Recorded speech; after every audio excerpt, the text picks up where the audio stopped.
Gonja land, people of Ghana salute you. You are welcome back to the big throne of Ghana. Your Excellency, you will be called Ababil by the Akans, just because you left and have been brought back by the good people of Ghana as a result of your good deeds. We wish you a comfortable stay. Mr. President, the people of Ghana and the entire world can clearly see that you have not come to sleep, nor have you come to enjoy yourself as some people thought before your coming. Your priorities, actions, and activities within the 60-day stay in the presidency tell that you have come to redeem Ghana. You have come to rebuild a new Ghana, where all Ghanaians will feel comfortable. You have come to unite Ghana, where everybody will feel belonging, irrespective of where one is coming from, irrespective of one's stature and language. Your Excellency, you are a father who does not discriminate. You share your cake equally for everybody to get his portion, no matter how small it is. You are the father that gives honey when vinegar is requested.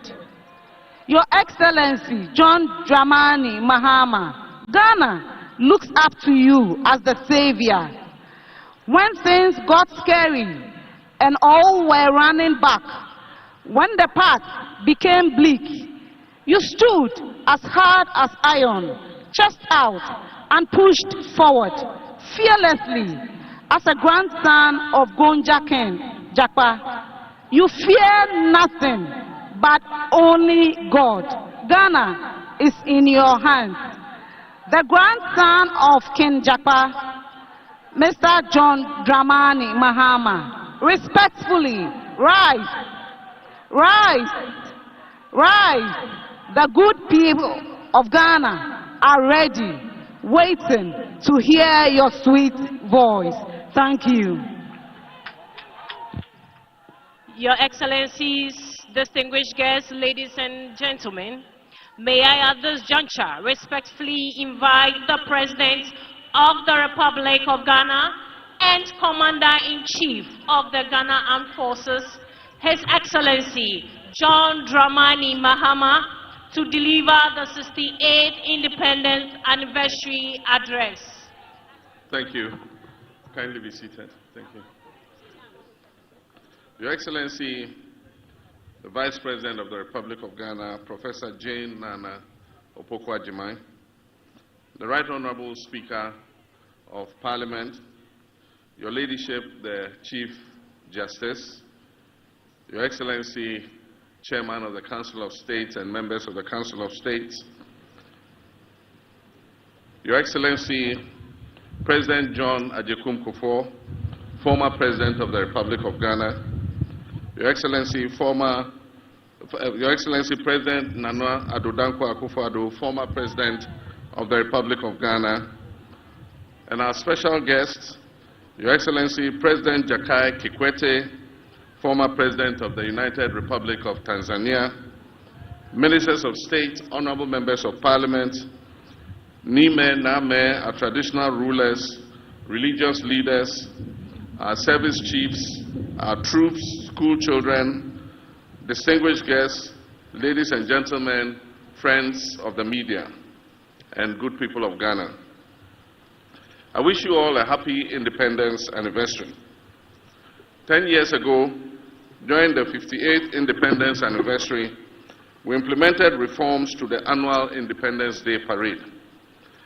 This reform eased the burden of thousands of school children who march, sparing them from hours of standing in the scorching sun. They formed up on the parade ground only when it was time for their march past and presidential acknowledgement.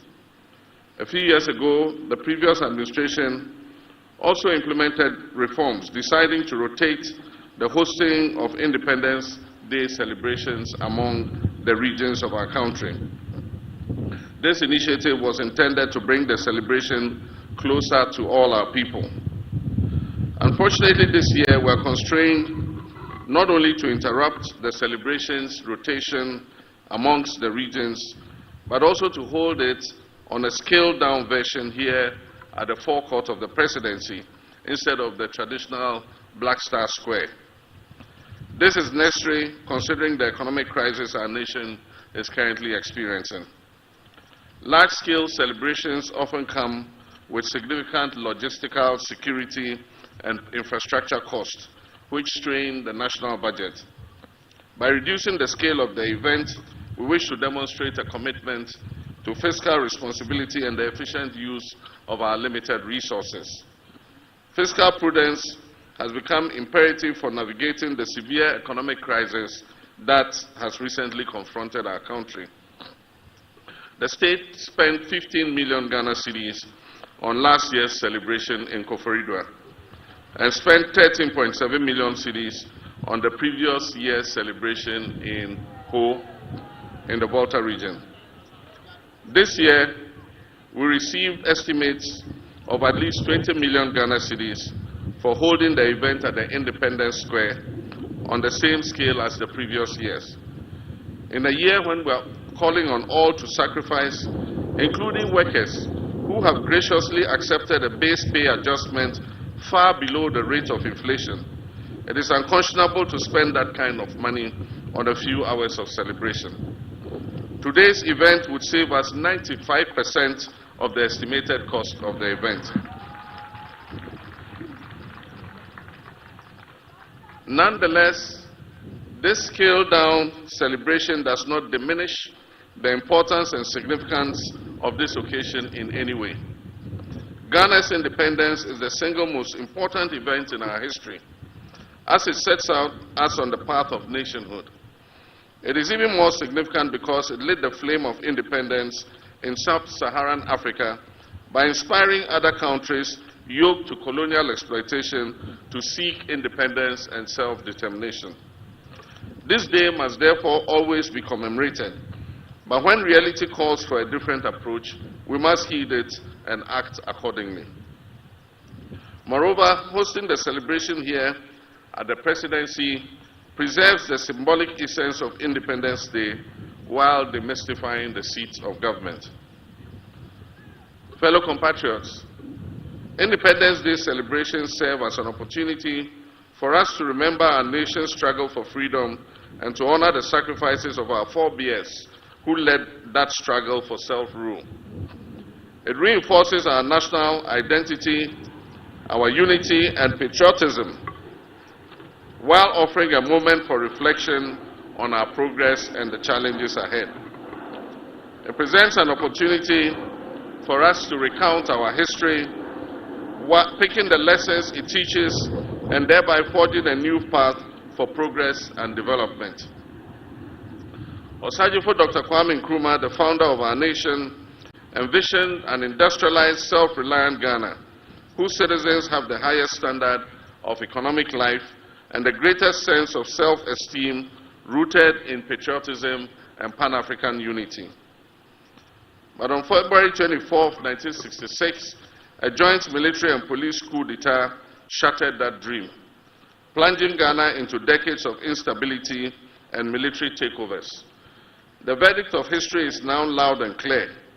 Declassified documents from the United States archives reveal that this was a coup inspired and engineered by the CIA.